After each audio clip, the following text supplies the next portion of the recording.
ഫാബ്രിക്കിൽ ഒരു party wear ആയിട്ടൊക്കെ യൂസ് ചെയ്യാൻ പറ്റുന്ന കുർത്തിയുടെ കളക്ഷനുമായിട്ടാണ് വന്നേക്കുന്നത്. ആദ്യമേ വരുന്നത് ഈ ഒരു യെല്ലോ ഷെയ്ഡാണ്. യെല്ലോ ഷെയ്ഡിൽ വർക്കിന്റെ ക്ലോസർ വ്യൂ ഇതാ ഇങ്ങനെയാണ് വരുന്നത്. നെക്കിലെ വർക്ക് ഇങ്ങനെ വരും.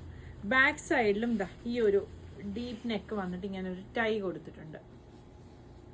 ലൈനിങ് വെച്ചാണ് ടോപ്പ് സ്റ്റിച്ച് ചെയ്തേക്കുന്നത്. സ്ലീവിന് ലൈനിങ് വന്നിട്ടില്ല, ബോഡി ലൈനിങ് വന്നിട്ടുണ്ട്. ഇതിന്റെ സൈസ് 638, 40, 42, 44 സൈസാണ് അവൈലബിൾ ആയിട്ടുള്ളത്. ഇതിന്റെ കളേഴ്സ് വരുന്നുണ്ട്. ഒന്ന് ഈ ഒരു മജന്ത ഷെയ്ഡ്, പിന്നെ വരുന്നത് ഇതൊരു റെഡും മെറൂണും ദാ ഇങ്ങനെ ഒരു 2 ഷെയ്ഡാണ് വരുന്നത്. ടോട്ടൽ 4 കളേഴ്സ് ആണ് വരുന്നത്. സൈസുകൾ 36 മുതൽ 44 വരെ. പ്രൈസ് വരുന്നത് 1350.